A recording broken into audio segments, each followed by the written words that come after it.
Now, the third type of questions which is asked from this topic is regarding the decimal expansion of any rational number, whether it is terminating or not terminating. So the theorem which tells us whether any given rational number is terminating or not tells us that any rational number in the form of p by q, where p and q are co-primes, they have a terminating decimal expansion when the denominator can be represented in the form of 2 raised to n into 5 raised to m. So if p by q is my rational number, then if I could express q in the form of 2 raised to n into 5 raised to n, where n and m are non-negative integers.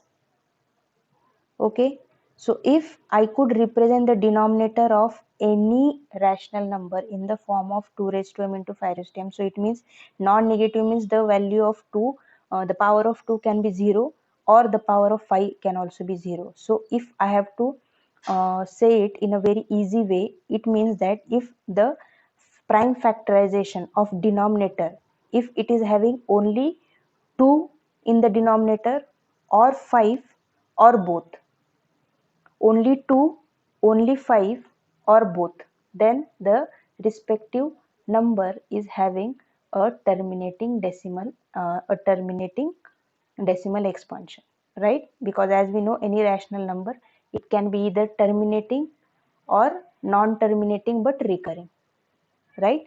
So the question says, find whether the decimal expansion of 13 by 64 is terminating or not, and if it is terminating, find after how many decimal places it is terminating. Now this question was asked in 2016 exam. So as we know, by this theorem, I will first check if I could represent the denominator in this form. So if I try to write 13 by 64, now the prime factorization of 64 could be written as 13 divided by 2 raised to 6.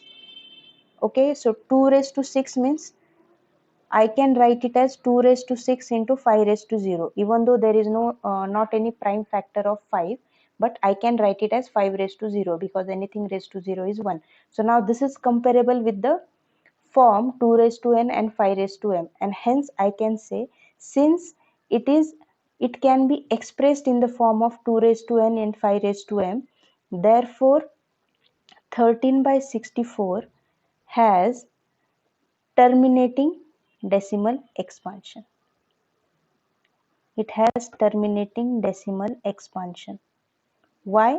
Because I can write the denominator in the form of 2 raised to n and 5 raised to m. Yes. Now the next part of question, after how many decimal places it terminates. So for that you have to actually divide the number. So the number is 64, which has to be divided by 13.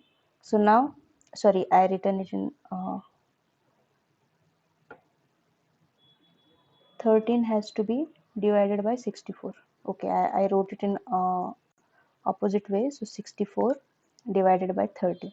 Okay, so now 64, first of all, it is not divisible by 13. So definitely I have to consider the number. So first it is 0, right?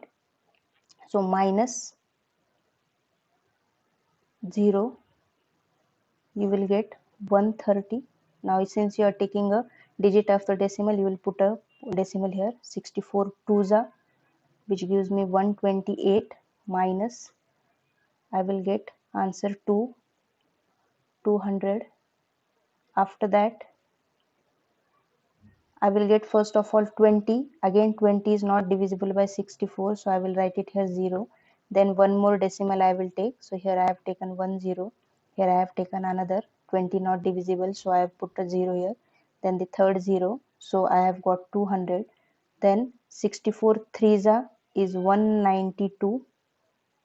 Again when you divide, you will be getting the answer as 8. If you take one more 0, 80. Now 80 is divisible. 64 ones are 64. Yes. Minus 160. Yes. So if you go on dividing, you will get the final answer as, if you divide 13 by 64, the division will be 0.203125. It means after how many decimal places, or how many places are there after the decimal? So you will be writing there are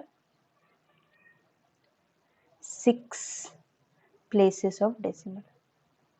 And then you have to do your normal division method for finding after how many decimal places it is terminating. But the main thing is you have to verify it with the theorem telling if the denominator can be represented in the form of 2 raised to n into 5 raised to m, then it will have a terminating decimal expansion, and its converse also holds true. Yes, so if a number could be written directly in this form, so we can say that it is a rational number.